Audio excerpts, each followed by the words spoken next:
Alamogordo Town News on Crazy Radio. I'm Anthony Lucero. When it comes to news here on KALH, weather always comes first. A storm system's going to bring heavy snow over portions of the Great Lakes into the Northeast. Strong winds will also be present from the plains into the Ohio Valley. Elevated fire weather conditions are possible over parts of northern and central plains and southern plains into the weekend. Closer to home, breezy to windy conditions combined with dry air are going to create fire weather conditions Saturday through Tuesday. Temperatures rebound again at the weekend into Monday. We'll have another look at the weather following this news. This is Range Control. Roadblock information for Friday, February 28th. Roadblocks are subject to change without notice. Highway 70, Highway 380, Owen Road, Nike Avenue, and War Highway are scheduled to remain open all day. There are no internal roadblocks scheduled for Friday. Yesterday, the Tularosa Municipal School Board had the emergency meeting, and that featured a spirited debate with regards to a bus contract. Consideration of the approval of the bus contract. Yeah, Madam President, members of the board, I'm recommending consideration of the approval of the bus contract. If you have any questions, I have Mr. Sines, I have Sean, and I have Mr. Regler here. I don't have any. I'll make a motion. I'll second it. For roll call vote, David? Aye. Naomi? Aye. Megan? Aye. Motion passes. Madam President, members of the board, there's nothing else on the agenda. That was anticlimactic. Is it just me, or is Lindsay calling the shots here? It's a possibility! Speaking of Lindsay, we received an email from him. Well, he didn't send it to us, someone else did. But it says, yesterday he posted several job positions to start building the pool of applicants. He suggests that people are starting to explore new opportunities, and he wants to ensure that they have the best possible candidates for any openings that arise. He goes on to say he's not certain who may be retiring or moving on. This is just a proactive step to keep the schools staffed with high-quality educators and support personnel. But when those positions are viewed, they say available immediately and will remain open until filled. So which one is it?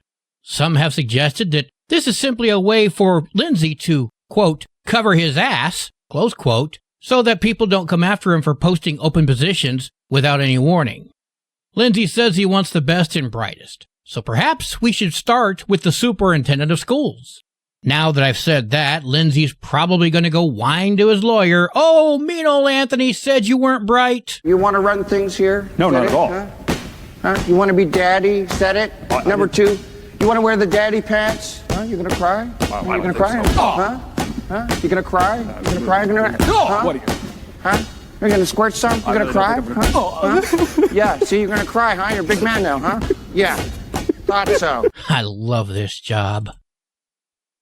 The Ruidoso Downs racetrack is trying to bring horse racing back to the renowned Southeast New Mexico facility this spring. It's a different kind of race right now, though, at the track. After the destructive burn scar flooding from the South Fork wildfire occurred, the latest race is tied to big machinery working fast to repair and replace culverts on the end of the field to hopefully bring back horse racing by May. Tim Keithley, the director of marketing for Ruidoso Downs Racetrack and Casino, spoke with KRQE. We have already hauled 100,000 cubic yards of dirt and debris out of the racetrack. So that's a lot of work being done, and we're probably a little bit less than halfway to go. Ruidoso Downs says the fires and floods from last year caused them to close down for the first time and move the race meets from the Downs to Albuquerque. But now they're working around the clock to make sure that never happens again. Without quarter horse racing, the businesses, even last summer, reported a 50 to 70% decline in business revenue. So we need to race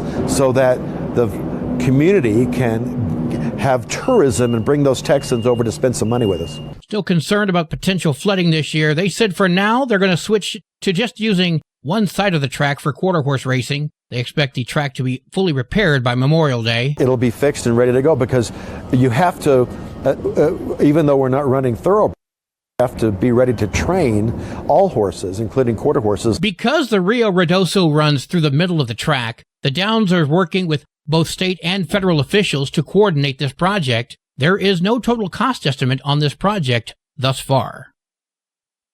Well, today is Friday. That means it's time for a cat chat from Kitty City. This is Kathy Denton with Kitty City, and welcome to this week's edition of Cat Chat. Today I want to feature some lovely orange and white tabbies.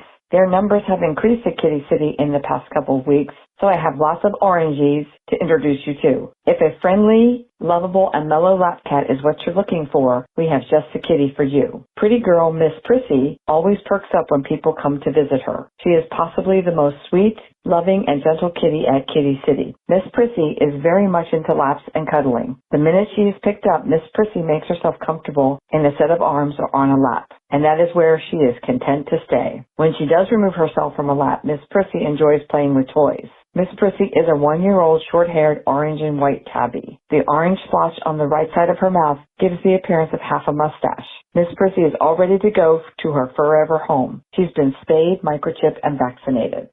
Our next orange is a kitty that tends to get overlooked because he is shy and timid. Cayenne is a 4.5-year-old orange and white tabby with a cute face.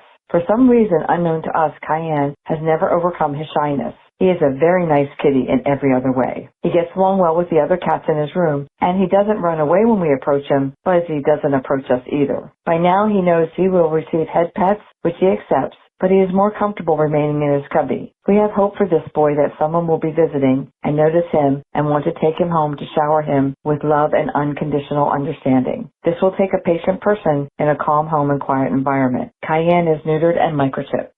A litter of 7-month-old kittens have recently arrived at Kitty City from their foster home, and that includes 2 adorable orange tabby boys. Pumpkin is all orange, and his brother Toby is a handsome mix of orange and white. Both of these delightful boys have been neutered, vaccinated, and microchipped. We have gotten to know them both well in the past week and have found that their fosters raised them well. They enjoy being handled, cuddled, and petted. Pumpkin and Toby have 2 tortie sisters, cute as anything, who will be featured next week's Cat Chat, featuring all of the torties that we have at Kitty City. Come by Kitty City at 56 Stanley Ranch Road and visit with Miss Prissy, Cayenne, Pumpkin, and Toby. They are waiting for their forever family. Or visit our website at www.kittycitynm.com and see all of our wonderful cats and kittens waiting for their forever family. Tomorrow, Saturday, March 1, join us at the White Sands Mall from 10 a.m. to 4 p.m. for the Kitty City Adoption event. We will have cats and kittens from Kitty City and puppies and dogs from Alamogordo Animal Control. All of these animals are waiting for their forever home. Come visit the White Sands Mall tomorrow, March 1, and Saturdays, March 8 and 22 from 10 a.m. to 4 p.m. to find your forever friend. This has been Kathy Denton with Kitty City and this week's edition of Cat Chat. I'll be talking with you next week from Kitty City.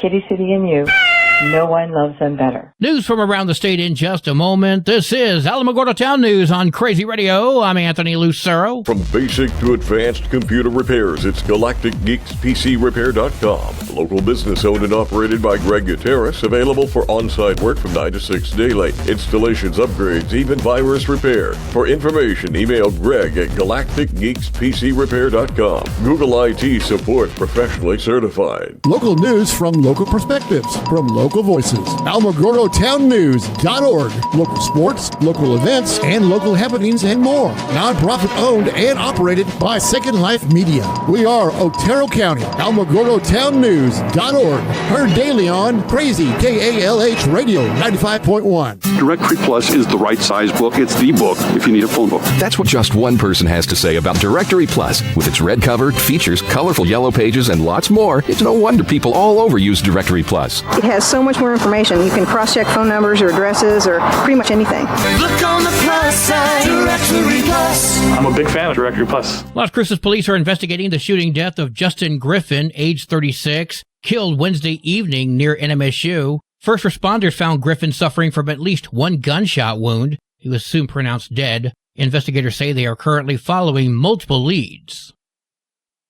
Jesse Foster of Santa Fe is going to have to pay nearly $2,000 in restitution, 50 hours of community service, 48 hours of service for the Bureau of Land Management, and 6 months of probation after he vandalized La Cienegua petroglyphs near Santa Fe. In 2022, Foster spray-painted several of the rocks, which have drawings that date back to at least the 13th century. The rocks have special cultural meanings as well to the Cochiti and Santo Domingo pueblos.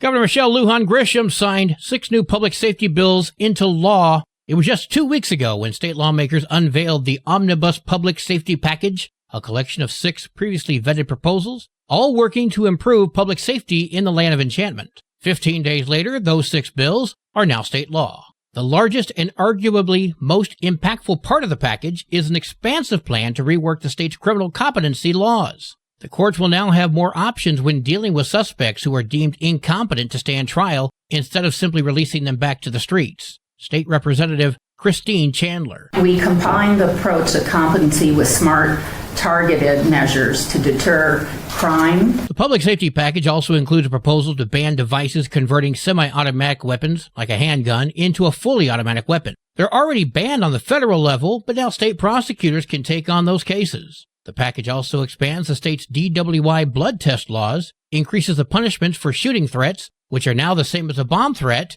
and adds an extra 3 years in state prison for trafficking fentanyl and enhances the penalties for stealing cars. But the biggest criticism of this public safety package is it doesn't go far enough, especially since it does not address juvenile crime. But the governor says the session's not over yet. We have 30 days, plenty of time. I've seen these bodies in an hour figure out very complicated issues. There's a lot more to be done. For many state lawmakers and citizens, there needs to be some juvenile justice reform. Law enforcement leaders and lawmakers on both sides of the aisle are calling for serious changes to the Children's Code in order to get a handle on violent juvenile crime.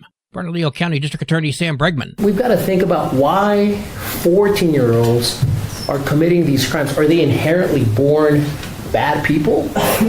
Are they inherently born criminals? Or are they a product of their upbringing? What's going on at home? Where are the parents? We're also very cognizant of making sure that we don't discard these kids and throw them away. They deserve better. Despite the repeated pleas, a bill expanding the list of violent crimes where juveniles can be charged as adults and lowering the age of serious youthful offenders to 14 is still at the starting line. Democratic leaders say they are willing to discuss juvenile justice reform, but suggested there is a big debate on the table. Why are they putting that one off?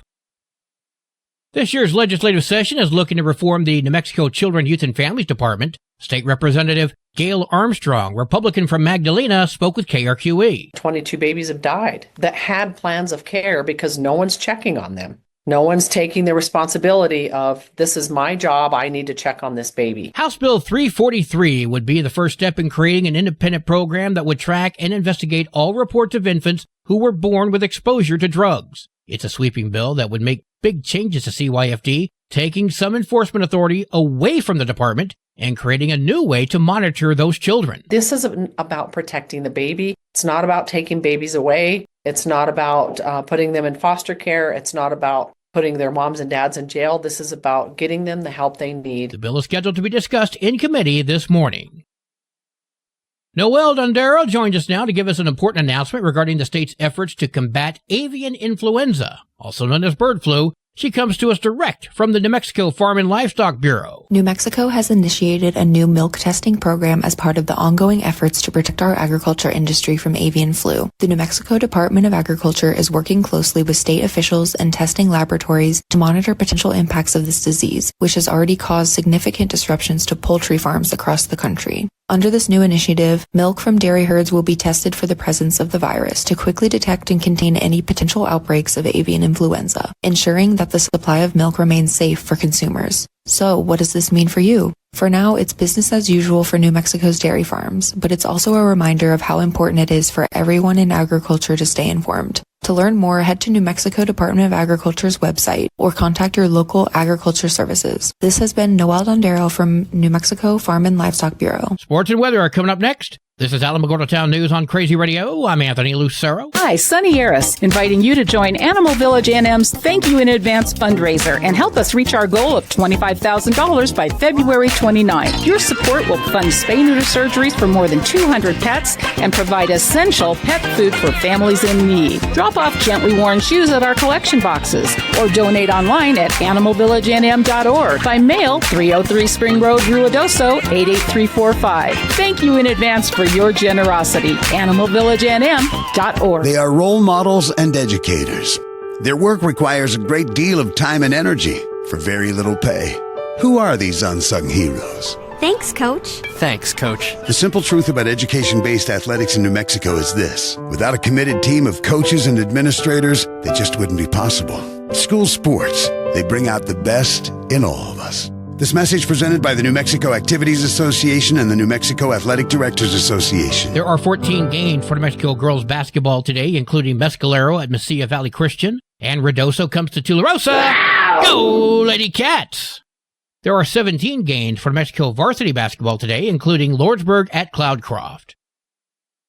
As the weekend approaches, it's time to find out where the fish are biting. Bonita Lake, fishing for trout was fair to good when using corn and orange power bait. Bottomless Lakes, fishing for trout was fair to good when using white power bait and corn. Carlsbad Municipal Lake, fishing for trout was good when using trout magnets and spinners. Elephant Butte Lake, fishing for largemouth bass was slow when using deep diving crankbaits. Eunice Lake, fishing for largemouth bass was slow to fair when using 3 16th-ounce jigs and Z-Man TRD Craw Z. Oasis Park Lake, fishing for trout was good when using power bait. Bill Evans Lake was stocked this week with rainbow trout. And our catch of the week is, drumroll please, Kara Warren caught 3 trout using power bait at Oasis Park Lake. That's it for this week. Join us next week as we tell you the fishing hotspots and what they are biting on. For Crazy Radio, I'm Christy Lepis, reminding you to take your family fishing. Your Crazy Radio spot on weather forecast for the Tularosa Basin today calls for sunny skies, mostly clear tonight, sunny tomorrow, winds gusting up to 25 miles per hour. Your high today in the basin, 68, low tonight of 42, high tomorrow, 75 degrees. In Cloudcroft, sunny skies today, winds gusting up to 15 miles per hour. Mostly clear tonight, winds gusting as high as 13. Sunny tomorrow with a 20% chance of a wintry mix, winds gusting up to 31. Your high today in Cloudcroft, 50. Low tonight of 31. Wind chills are going to make it feel like it's 24. High tomorrow, 55 degrees. Local breaking news can be found on our website, alamogordotownnews.org, and you can learn more about Crazy Radio by visiting kalhradio.org. Also, check out the Crazy KALH Radio YouTube channel. That's where we post our daily newscasts, complete interviews, and other information which concerns everyone in the Tularosa Basin. Be sure to give this video a like and subscribe to our channel if you've not done so already. That way you too can remain informed of the goings-on in the Tularosa Basin. And that concludes this Friday edition of Alamogordo Town News on Crazy Radio. I'm Anthony Lucero. Enjoy your weekend.